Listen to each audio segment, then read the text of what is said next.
Hey, today is the 8th day of Navaratri, a 9-day holiday that celebrates the goddess, the great goddess, and her ability to overcome the demon of certainty and stuckness. And it's a celebration of our own capacity to break through the thickness of our own perspectives, to break open and agitate and move the immovable within us and also in the world. So the demon of certainty isn't necessarily, it's not one person, right? I can say it's Trump, but it's Trumpism, right? It's not, it's, I can say it's Netanyahu in Israel. I can say it's Hamas in Gaza. I can say it's Hezbollah in Lebanon. I can say it's the Islamic Republic of Iran. I can say that it's that I can specify and say that it's one expression of certainty and fundamentalism, but we can also see it as the issue itself, as the stream itself, as the it's not a stream, right? Because it doesn't move. It's all the places that express this kind of certainty that shows itself as superiority, if that makes sense, and works its way into our bones through fear, through manipulation. And so the goddess is our own power to see through it and to break it down and to melt it and to bring within ourselves, because it shows itself within ourselves. And the story of today's expression of the goddess is really, it was kind of a struggle for me, I'll be honest. It's harder than all the demon slaying stories of Navaratri, because it's a story that for me, and it took me some time to sit with it and really contemplate it and conjure a new meaning to the story. But as I see it, it's the place where the demon of the overculture's systemic racism and misogyny are within the goddess herself, in her relationship with herself.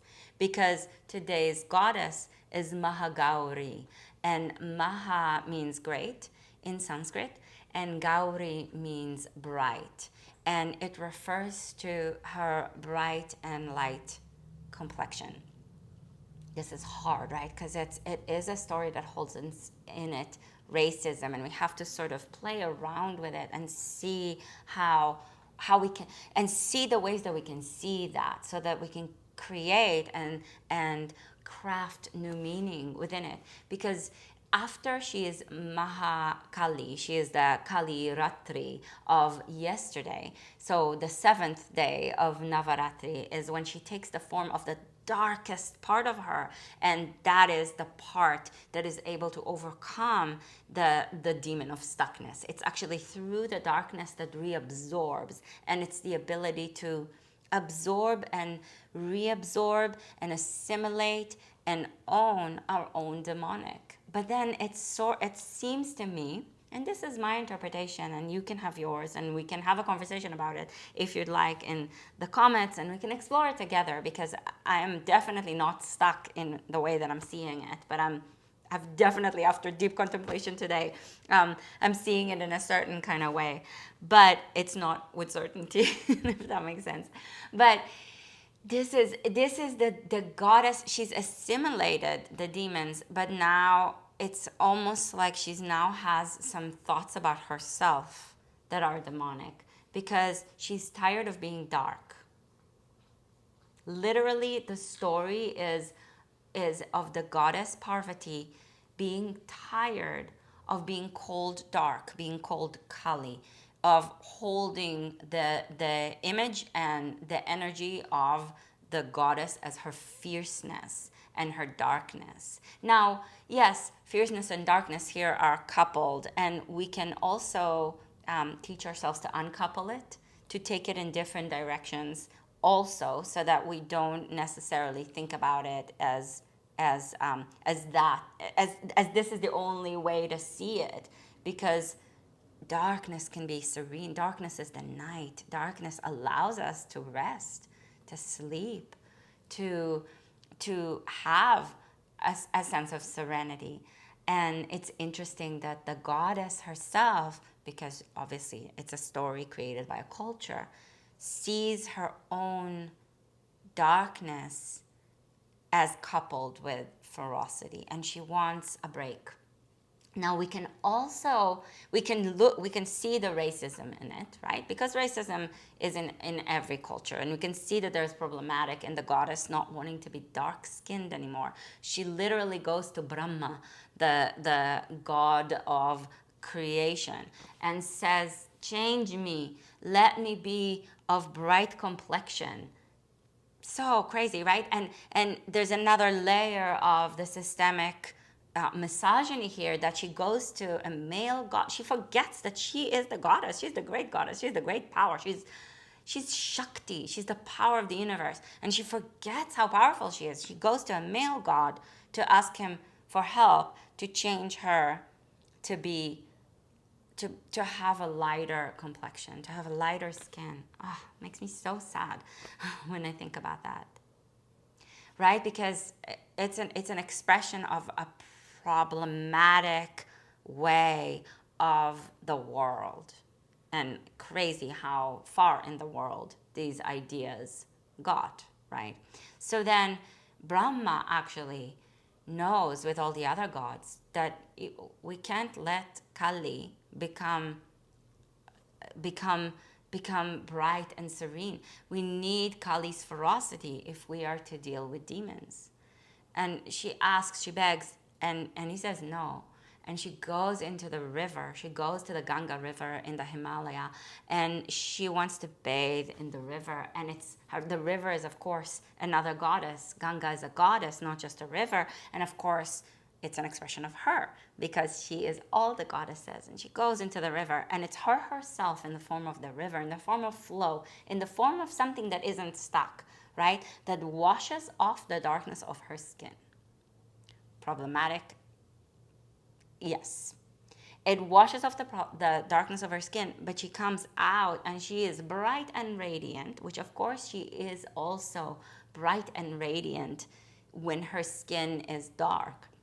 But she's wearing now a white sari that is framed with gold.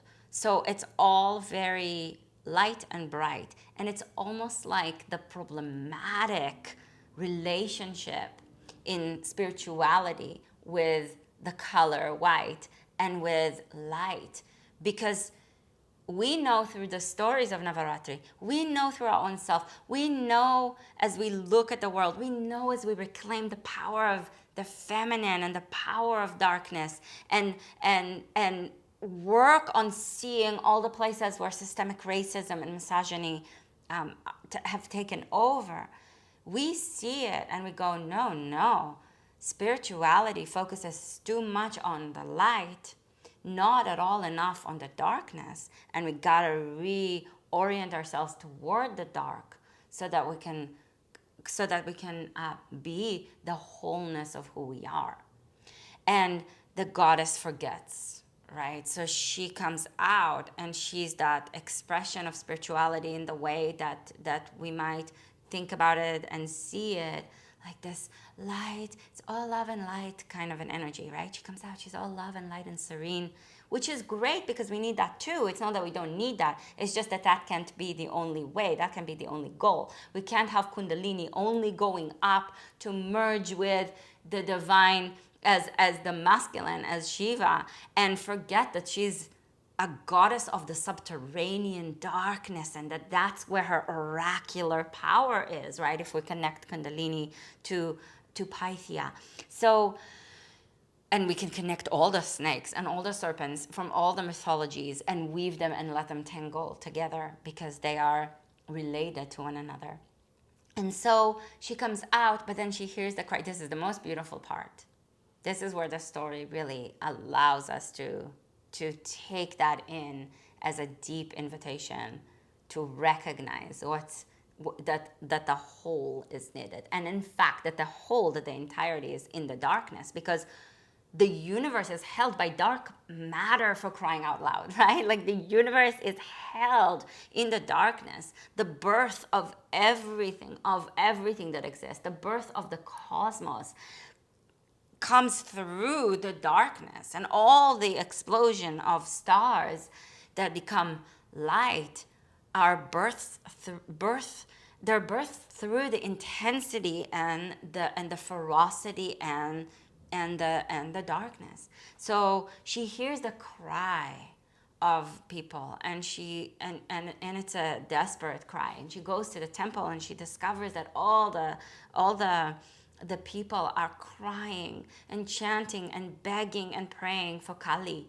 to return, because the demons have now fully taken over everything and the threat is real. She realizes in that moment that her washing off the darkness, her becoming, it's all light and love, has taken away the ability of the people to deal with and overcome and work through and break through the thickness of the demons and their certainty and their danger and their oppression. She literally assimilated the demons and then took into herself the conversation of the demonic. And so she sees the people, she sees that in the reflection, because we are each other's reflection. She sees it and she realizes.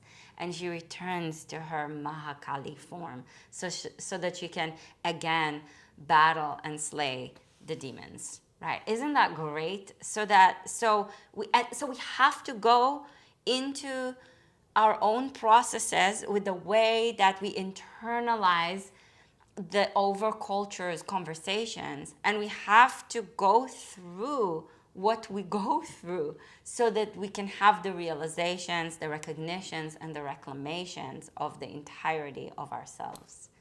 So this goddess, again and again and again in all the days of Navaratri, invites us to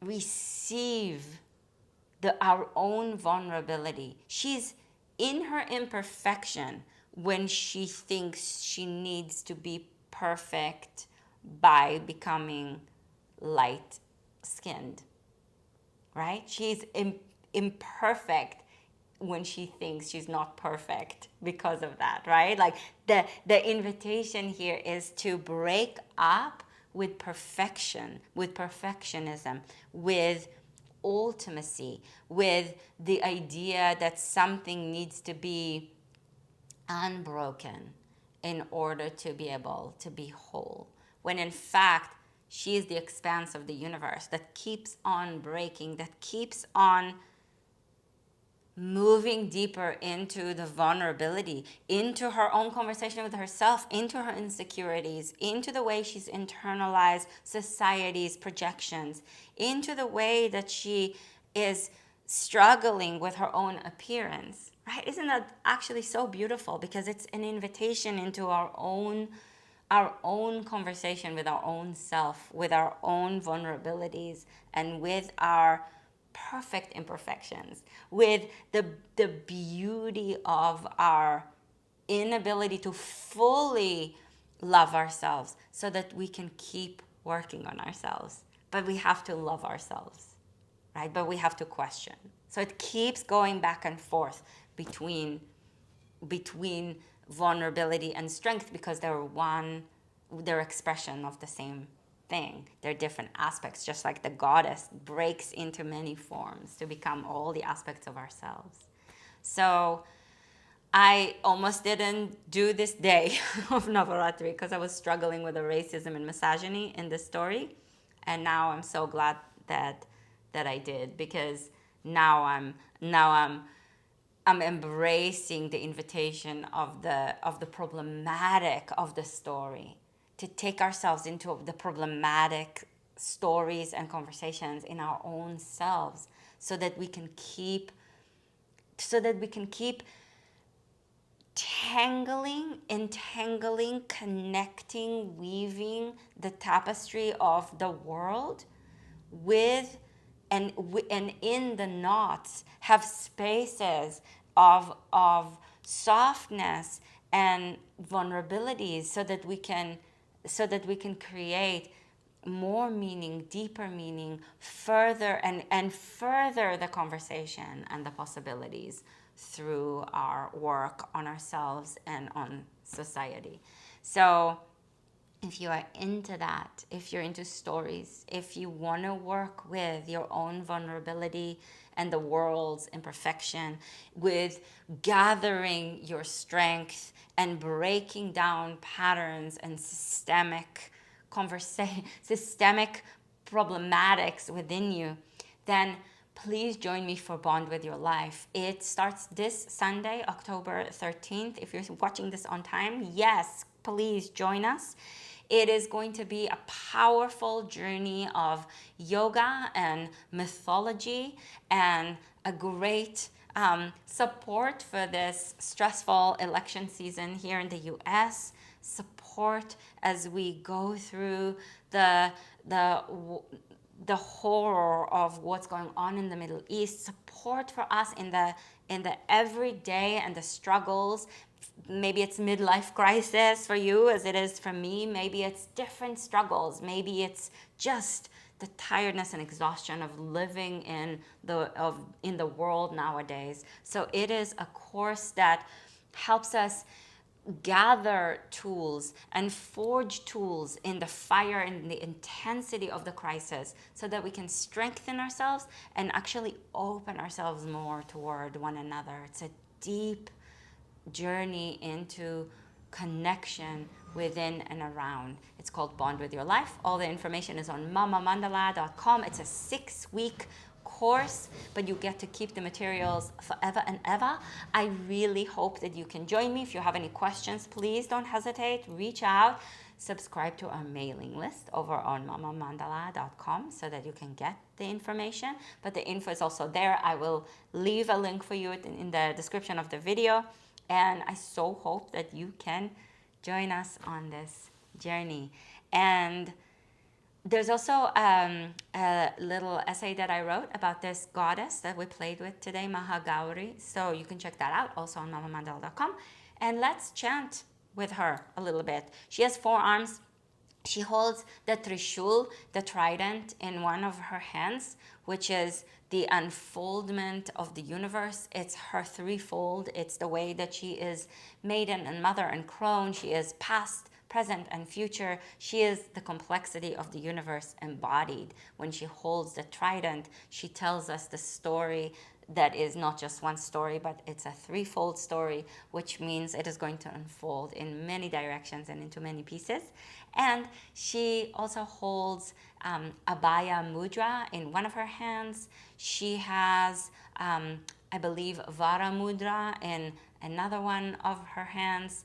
And she has the drum of creation in another hand. She is the beating drum of life.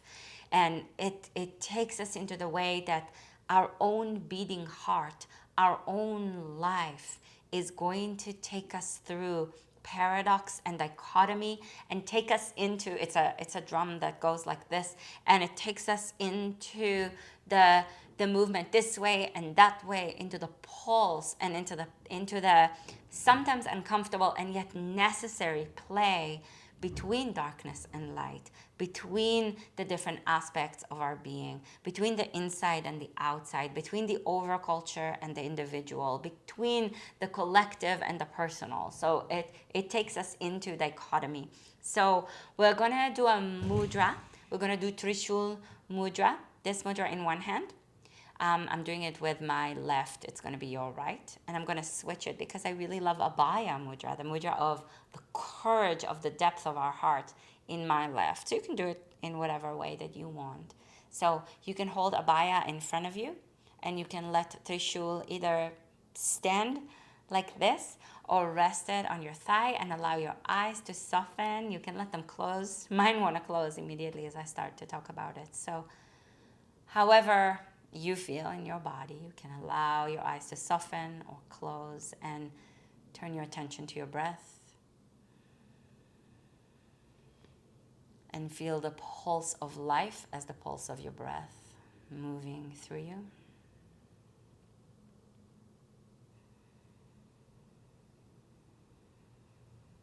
The beating heart of the relationship between the outside and the inside, your body and the ecosystem of which you are a part.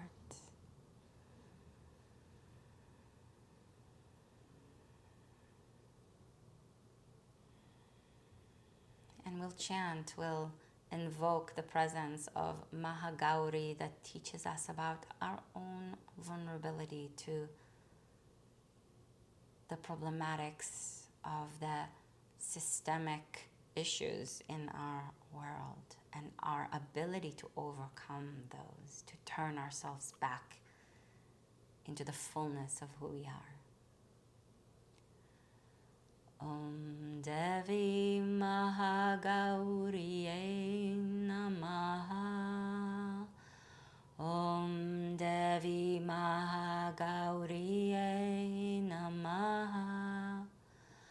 Om Devi Mahagauriye Namaha.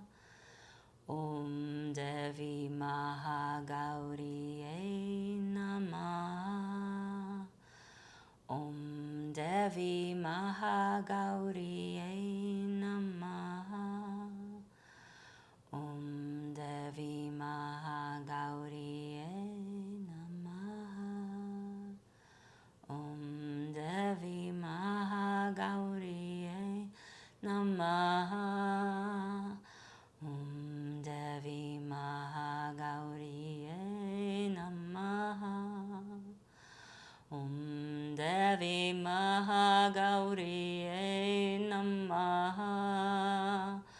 Om Devi Mahagauriye Namaha. Om Devi Mahagauriye Namaha. Om Devi Mahagauriye Namaha. Om Devi Mahagauriye Namaha. Om Devi Mahagauriye Namaha.